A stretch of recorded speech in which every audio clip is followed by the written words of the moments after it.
The first episode opens with a mysterious scene. A young man with eyes similar to someone else's is being invited to a new world. He can't remember who he is or a certain woman's identity. We jump forward 3 years to the kingdom of Weenia's Royal Academy of Magic.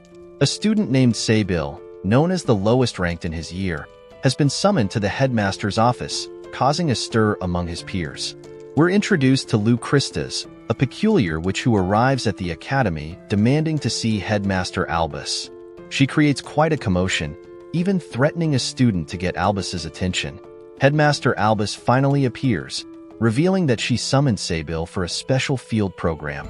Inside the office, Headmaster Albus explains to Sabil that he's not being expelled, but rather sent on a special field program to develop his skills in a different environment. Albus provides a brief history lesson about the war between the church and witches, and how magic has become integrated into daily life in the Kingdom of Weenias. She reveals her plan to create a witch village in the south. Lou Christas interjects, offering to escort Sabil to the village in exchange for access to a forbidden text called the Grimoire of Zero. Albus refuses, but offers to arrange a meeting with the grimoire's author instead. The scene shifts to the entrance of the southern tunnel, known as Witch Gallows. Sabil meets Hort, a fourth-year student who will be accompanying him. They also encounter Kudo, a Beast Fallen student who decides to travel separately. As they begin their journey, we learn more about the characters.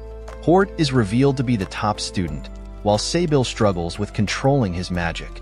Lou offers some harsh but realistic advice about the dangers of being a mage.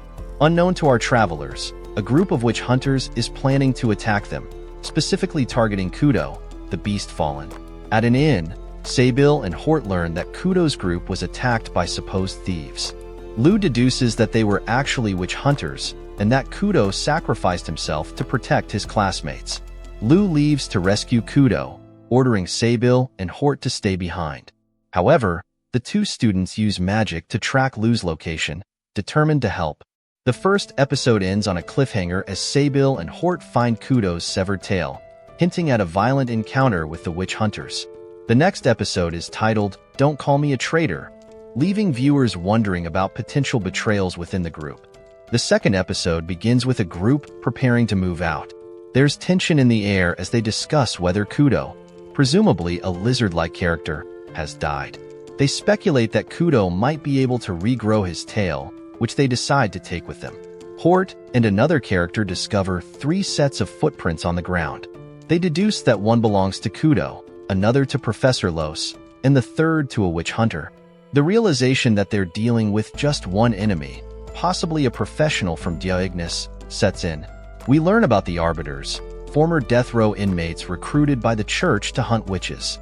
These ruthless hunters are known for their disregard for innocent lives in their pursuit of witches. The group, now aware of the danger, decides to search for their missing companion. They're cautious, knowing that any step could trigger a trap set by the Arbiter.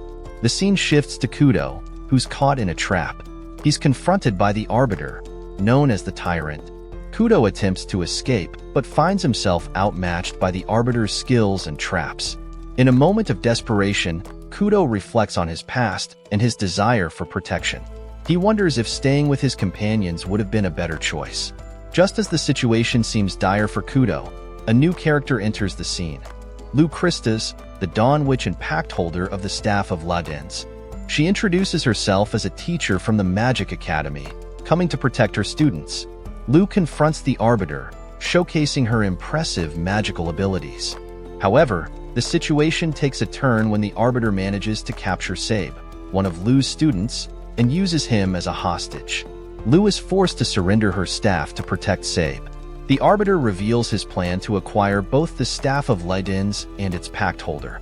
In a shocking twist, it's revealed that Hort, another student, has been working as a spy for the anti-witch faction of the church.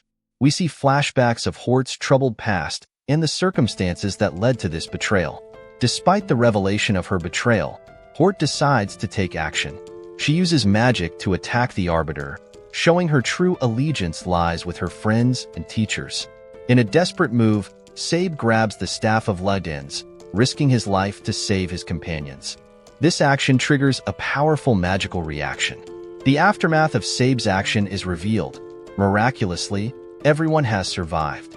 Professor Lu scolds the students for their reckless behavior but is relieved they're all safe. As the group prepares to leave, we learn that Sabe's magic is incredibly powerful, even overwhelming the staff of Ladens. The episode ends with the group heading off together, with some comedic banter about Kudo's missing tail. The episode concludes with a preview for the next episode, titled Beyond the Steam, hinting at a possible hot spring adventure to come. The third episode opens with a nighttime scene. Sabe is unable to sleep and engages in a conversation with Hort about trust and their backgrounds. Hort reveals her nature as a beast fallen, showing Sabe her antlers. She explains her difficult childhood and how studying at the academy helped her understand her identity. The conversation is interrupted by Professor Los, who makes some inappropriate comments about relationships. We see a scene with students discussing their involvement with the church, indicating some trouble they've gotten into. Professor Los suggests regenerating Kudo's hands using magic. This leads to a discussion about the structure of magic and its different chapters. The group performs a magical ritual to regenerate Kudo's hands, with Sabe providing the necessary magical energy. After successfully regenerating Kudo's hands, Professor Los encourages the group to seek acclaim for their magical abilities. The scene shifts to a bustling city, where the group arrives and plans to visit a bathhouse. At the bathhouse, Kudo and Sabe have a private conversation about their reasons for becoming mages. Kudo reveals his goal to join the church and mage army.